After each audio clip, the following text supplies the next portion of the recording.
I was wondering if what Shuri said about Reuven was actually true, though, in terms of him not accepting the deal or making up the deal. That has to be true. I would assume it is. Yeah, it has to be. And because I assume it is, it makes me think a little bit, because to me, One Piece is such an amazing story, because a part of me is like, I respect Reuven for making that decision. But at the same time, it's like, bro. Yeah. Since Garling has the Depths Covenant, and we see him like years later, he certainly has aged. So most likely the Abyss Covenant is the covenant that stops you from aging completely. What I guess what I'm trying to say is Shuri has to have the Abyss Covenant, and she's had it from this very moment.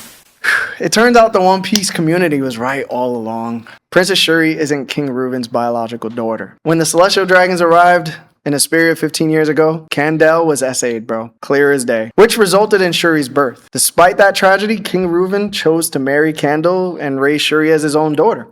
I wouldn't have done it. Gunko, right? So we get the reveal, and that me and Larry kind of called this because we saw what was happening, And it made you laugh because like Gunko's response, realizing that she has been a Celestial Dragon this whole time, and she's saying that how I felt all this time. It reminded me what Shanks was saying back at Mary Joa, right? Mm-hmm. But we know Shanks was more of a pretense, trying to put on this facade that this is how he felt. But Gunko on the Diamondversity, I guess it's more real, but also it's not her either. So in a way, it's both not their real words. Shanks is doing it purposely while she's doing it under influence of her on the Diamondversity. But I thought that connection was very interesting, that they both kind of expressed very similar to the thoughts of them not realizing their Celestial Dragon descent or heritage. I think that Shuri saying that, you knew this guy wasn't my dad for real, is kind of like her rejecting what Oda's been teaching us throughout all of One Piece, that like family doesn't necessarily have to do with blood, because Luffy and Sabo, Ace, they call each other brothers, even though they know for sure they're not brothers. The guy she thought was her dad, now she's saying was not her dad. I don't know if Brooke said it yet, but he says to her, no, that was your dad. And he might even know that that's not really her dad, but just the fact that this guy raised you and loved you, no, he's your dad. He could be saying it that way. So I think that when we get back to Gunko in real time, like that's going to be something he's going to say to her again, like, no, that guy was your dad. Like, he loved you. And the thought that families are only like people that share the same blood is probably what's corrupted her in some way. Shuri, Lawrence mentioned already, her words were reminiscent of Shanks' words to Shamrock about wasting years of his life as a pirate when they could have been living the life of a Celestial Dragon.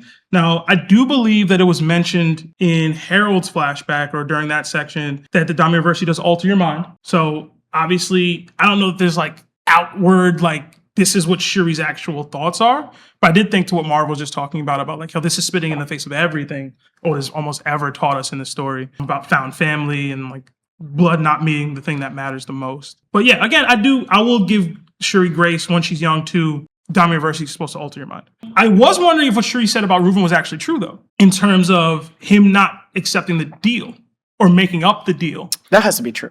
I would assume it is. Yeah, it has to be. And because I assume it is, it makes me think a little bit, because to me, One Piece is such an amazing story, because a part of me is like, I respect Reuven for making that decision. But at the same time, it's like, bro. Yeah. It's like one life for... Yeah, this is your entire kingdom. And not to be crude, rude, whatever. Technically, this is not your biological daughter. In the most... I know, that also spat everything I just said about found family. Yo, this is your kingdom. These people's lives are in your hands. And... I don't know. I was like, would I make this decision? Would I be able to make that decision? I don't know. I was like, I would probably It's the Itachi thing again. I know what Law's going to say. Law would say neither. No, I would say, well, for Reuven's aspect, the woman he loved, which is obviously Kendall, was forced into this one. Mm-hmm. He's like, yo, you already did that. You're not getting... Anyway, this is my daughter now. His cherished, like how he views Shuri, this is my daughter. And also, you guys did that. Like, the anger he must have towards the world government for doing that. It's like, no, I'm not giving you her either. So, and maybe I'm tripping, but a part of me was like, if I was king, would I put this information out there for the people to try to rally behind us to fight? Probably not. It's a little much. Yeah. But I like truth and honesty more than I like being lied to about we're about to be enslaved. But that's a whole other thing. It reminded me of Kuma and his decision to sacrifice himself for Bonnie. He had to give his own life. He wasn't asked to give the lives of his countrymen, his king. Right. I don't think he would have made the same decision, or Kuma would have had more means to deal with it in a better way than Reuven did. So I feel like he would have went with another option or found another option. But I was just really interested. Like, how many of us would make the same decision he did, given the same proposition? Either way, it tells me Reuven did look at Shuri as his own daughter, or at the very least, that he loved Candelle so much that he couldn't bring himself to give her child to the Celestial Dragons, considering what they're like, what his experiences with them are. Because even before this all happened, he had a pretty negative view of the world government and what they would allow in general. So in the end, though, she ended up there anyways. And the kingdom faced war, hardship, and basically, I don't know what exactly happens after this, but it's kind of tough. I mean, hindsight's 2020. Yeah, the island does get destroyed. So yeah, but it's like, I can't knock Reuven for this decision. It's just an interesting one. It's like a Sophie's choice for real. it's always the Eren Yeager ideal versus like a Tachi ideal. It's like, do you give up your family to save the world, or do you take out your family in order to, or you destroy the world to keep your family safe? I think I said that right. I'm not too sure. It's fine. But you guys know what I mean. Either way, I will say this. We saw the toll it seemed to have on him, even just having the knowledge that Shuri wasn't his and that whatever happened to Candelle, He would have been I told y'all, bro. obliterated if he did end up giving her away and had to continue being the king.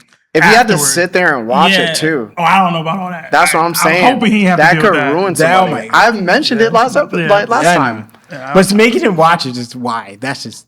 They're celestial dragons. They don't care.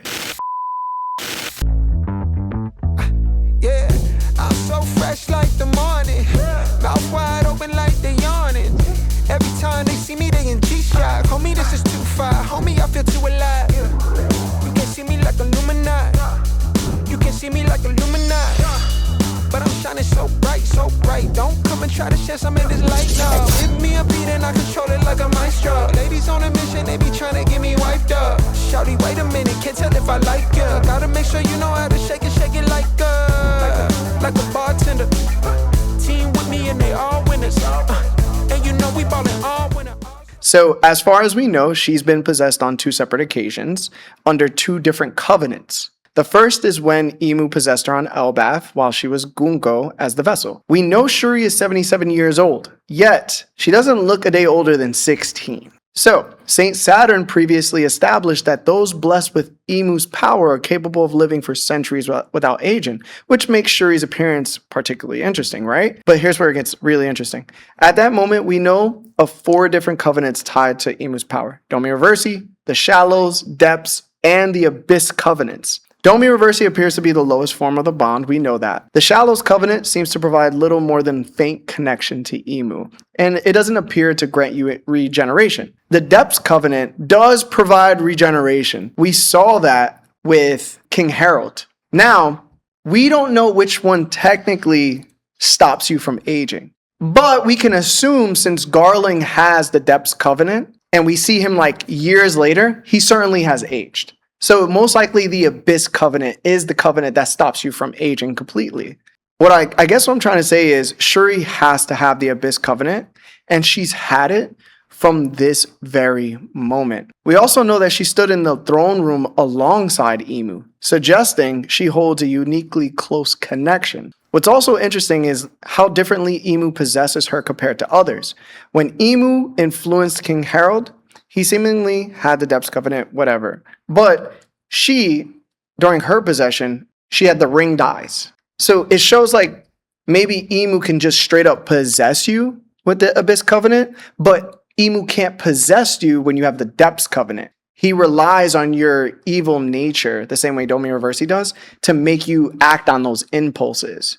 Now that Shuri is in the throne room of Hesperia, and she's using her Domi Reversi form, right? I think that it's having the same effect on her mind, the same way Dory and Bragi had it on theirs, where they would say things that they would never say. You know what I'm saying? Mm-hmm. So it's changing, like she's being brainwashed as we can see. She's not acting on her own impulses. It's kind of like a teenage girl who's like, you're not my dad. Mm-hmm. You know what I'm saying? Because she has a stepdad, so she's not going to listen to you. So that's why she's like kind of giving him like attitude too, to Brooke. And she's taking it out in like a bad way. Speaking of Domi Reversi, it also brings me to King Reuven. I genuinely have no idea why he didn't revert back to his original human form after being murked by Shuri. I thought he would. I mentioned it last time. We already seen Dory and Bragi and the other giants turn to normal after being defeated while under Domiaversi. So what makes King Reuven different? The only explanation I could think of is Imu's presence. Like, he's right nearby. When Dory and Bragi were defeated, Imu was no longer in the vicinity. He wasn't even nearby when they got defeated. As a result, the effects of Domiaversi ended and they returned to their original forms.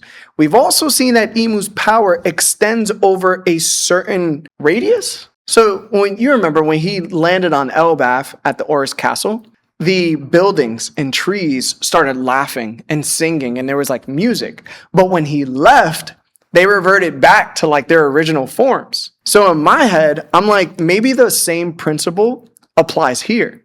Because Imu is in the vicinity, Domiaversi, when you get murked, you stay murked. You don't get to flip. But if Imu was to leave and Shuri murked King Reuven, I think he would have flipped and turned back.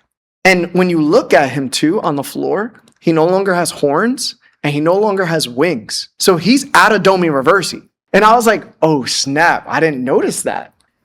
It turns out the One Piece community was right all along. Princess Shuri isn't King Reuven's biological daughter. When the Celestial Dragons arrived in Hesperia 15 years ago, Candelle was SA'd, bro. Clear as day. Which resulted in Shuri's birth. Despite that tragedy, King Reuven chose to marry Candle and raise Shuri as his own daughter.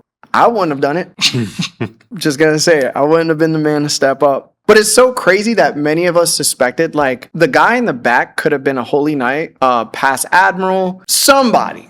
We just knew that he was a part of the system. But to find out, like, he is a Holy Knight, and to find out that he is a Manmayer, and to find out he has the same irises as her, I was just kind of, like, blown away. I was like, there's no way, bro. And then it just makes so much more sense now, because when we saw Shuri at God Valley, she was representing the Manmayer family. And we suggested, like, yo, she is probably from the Manmayer family. Now we know for sure, oh, this is her pops. And what makes it even crazier, it's like, you know how Goku's name is Goku on Earth, but his real name is Kakarot on planet Vegeta? Yeah.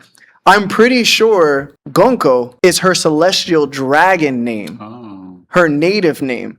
Meanwhile, Shuri is her name from Hesperia. You know what I'm saying? So I'm like, yo. So he probably renames her after this and just goes, your name is Gonko. And if I remember correctly, Gunko means like war child or something like that. So it might not even be any sort of affection there at all still. Right. Or it's just like, because I'll get into it later what he refers to her as and stuff. Oh, yeah. So I just thought that was like eye-opening as well.